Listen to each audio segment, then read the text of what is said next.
those are the experiences that has allowed us to come to this point right now and have such a loving relationship with each other, with our daughter, and continuing to grow our family in a very rich, warm, and loving way. It's Yuntaku time with Akko and Tamo.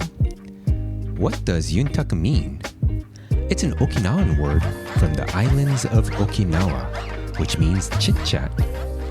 We want to invite you to our kitchen table and include you in our chit-chat to explore new ways of thinking, to welcome different perspectives, And we want to share ideas on how to love yourself, love your partner, and shower your children with love. This is episode 9. And today's topic of the day is create a yes zone for your child. But before we get to that, let's talk about our recent happenings. So this week, we've been scheduling a lot of play dates for our daughter, and it's really been a good experience. Yeah, she's definitely been needing a lot more social interaction with children her age, right? Just because, it's great and all hanging out with the parents, but it's different when she gets to hang out with kids her own age or even just close. And it was really cute to see because she's kind of reaching out and trying to hold their hand, and she can tell that they're, her age, and she has more interest with. Yeah, more interest. I mean, she still does her own thing, but it's good because she's been wanting this. I mean, she always goes to kids, whether we go to parks or if we see a younger child or children, she always tries to run towards them and just wave to them. Very social girl. So we've been very lucky that we've been having these play dates this week so that she can interact, socialize, and do what she wants to do. Yeah, it's great. And just even when we go walking down the block, we can tell when she sees children her own age, she's very interested. And now she's able to kind of have these play dates outdoors. I think it's a great win-win just because outdoors so that they can run around, and at the same time she gets to play with friends. Yeah, I agree. Super awesome.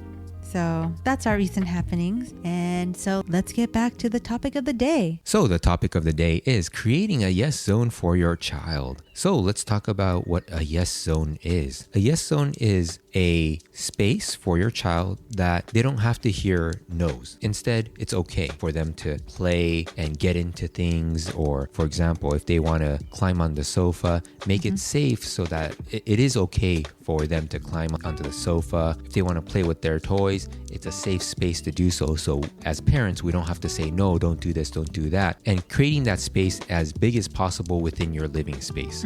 So not imposing really small areas to play in, but being conscious of how you design your living space so that your baby can explore as much as possible. Yes. So just to reiterate, this is not cage them in. It's more of you create that space for them.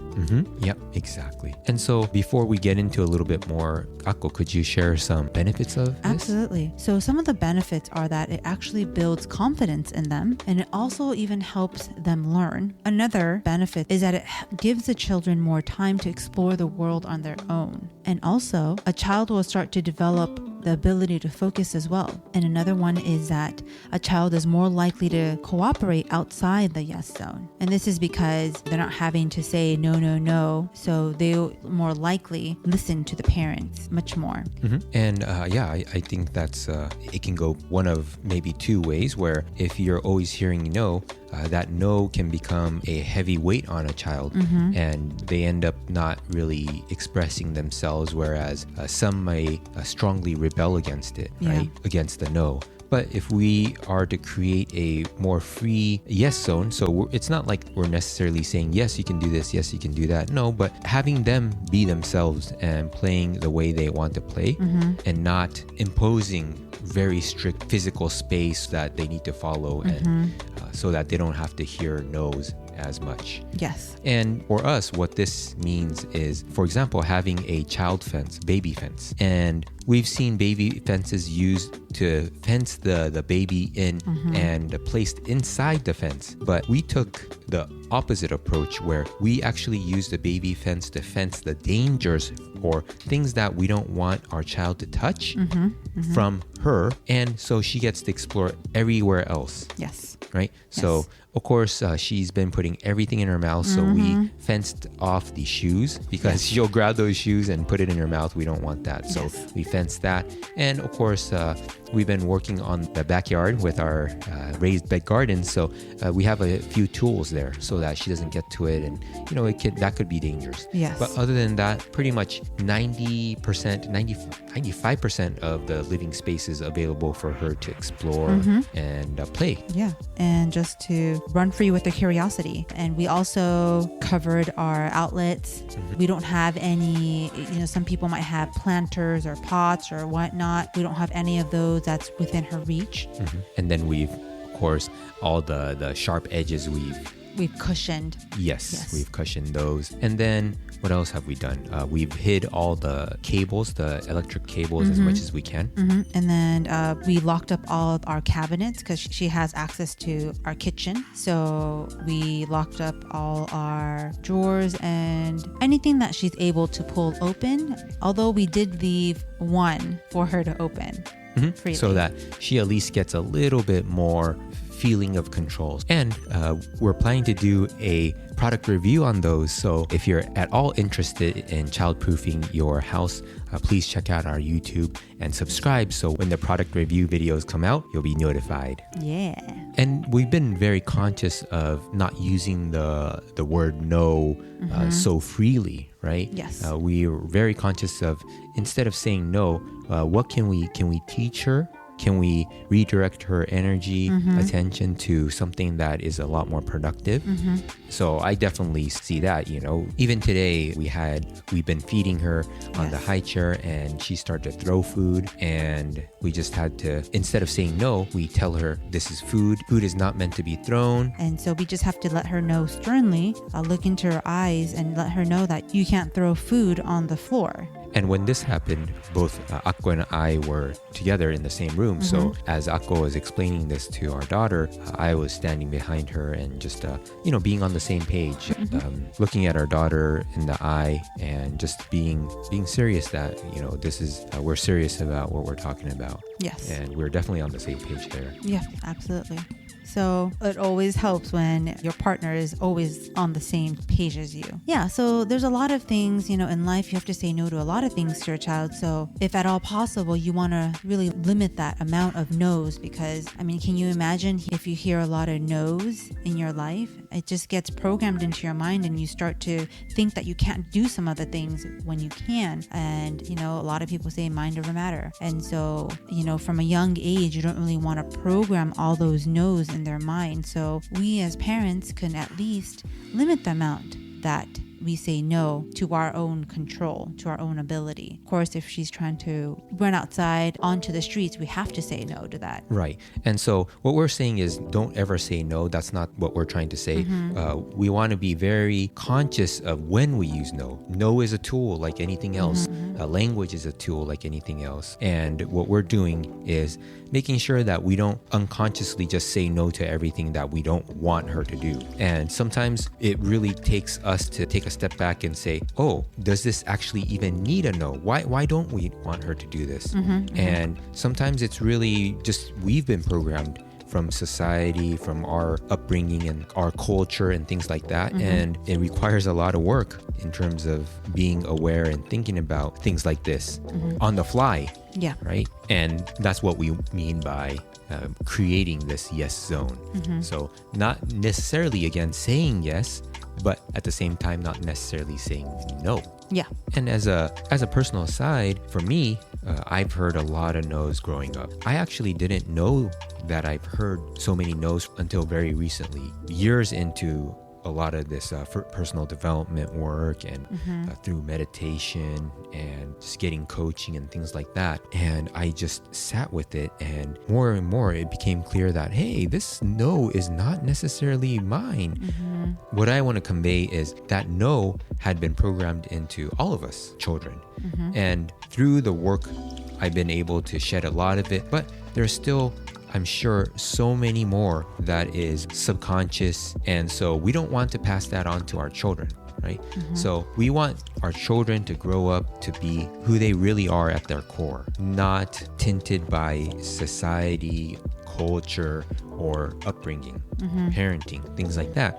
And we want our children to shine their light. And so when we are parenting our children, we want to make sure that they're not hearing as much no, and the only no's that they hear are things that would put them in danger. Yes. Right? Yes. Physical danger especially. Yeah. And that's what we should stress the no on. And I completely agree. I grew up in an environment where there's a lot of no's too. So I understand when it comes to hearing a lot of no's and that just being in your subconscious, and then you just wonder why you think you can't do it sometimes, and you're just wait, hold on, I can do this. So you just want to think about your children. By them not hearing a lot of no's would put them ahead of the game, because they'll believe in themselves, they'll be more confident in themselves, they'll be able to follow their heart and be what they want to be, and follow their curiosity. Yeah, I think that's a really great point, because the thing is, for me, I had spent so much energy and actually money too, getting coaching,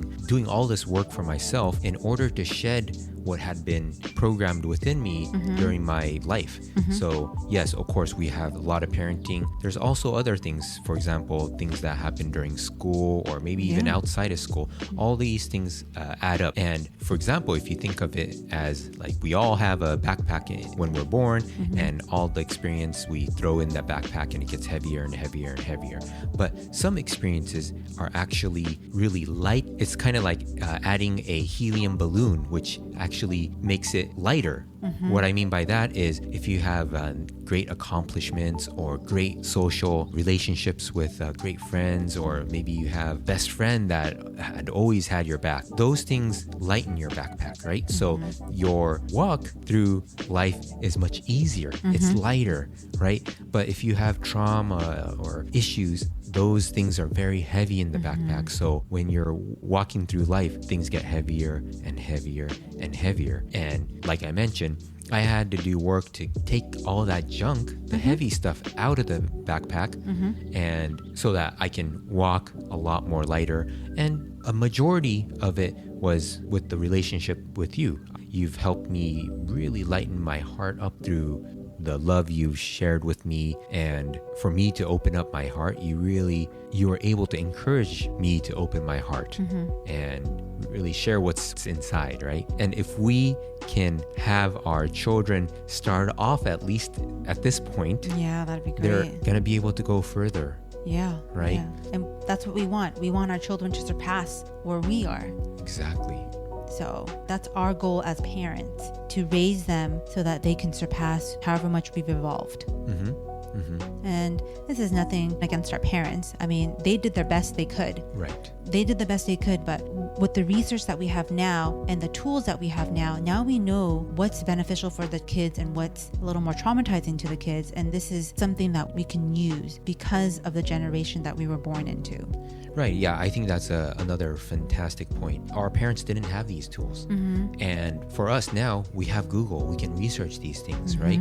And yes, these things are still not taught in school, but the research is out there, and we can make the best use of our time by researching and then integrating that research with our daily lives. And so, you're totally right. We have nothing against our parents. And a great indicator of how much you've matured is how you're able to see your parents. And a quick idea of this is, obviously, when we're very young, we're attached to our parents. We need our parents in order to survive, or at least a parent figure in our lives to survive, so that they can support us, feed us, protect us from physical danger, things like that. Now, as we grow up, we need to start physically and emotionally distancing ourselves so that we can do our own growing separately from our parents. And then as we continue to grow, there may be times where you do have to step away from your parents.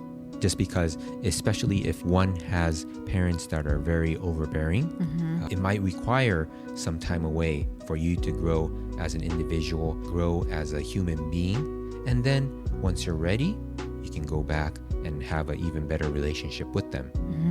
And so it really depends. In my own life, I see clear stages of growth from dependence to independence and then to interdependence.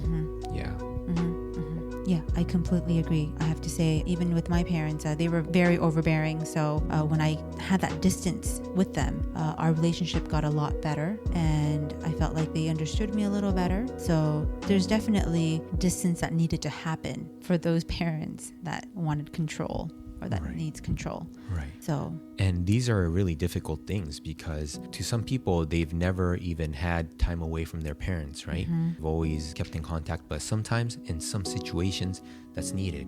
And again, we're not endorsing anything. It's just that in our own experiences in our lives, that's how we've been able to grow, and we wouldn't take it back. Those are the experiences that has allowed us to come to this point right now and have such a loving relationship with each other, with our daughter, and continuing to grow our family in a very rich, warm, and loving way.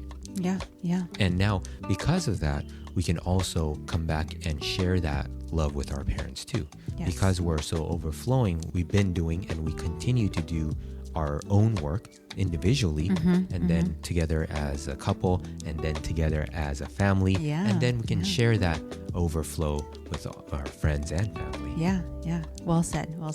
So we went on a little bit of a tangent there, but what our message was that you want to limit the amount that you say no by creating this yes zone, and so that your children can grow to be their best self. So we have a question for you. How will you create a yes zone for your children? We love to hear from you. Please comment on our YouTube channel by searching Yuntaku Time. All right, thank you very much and take care. Bye.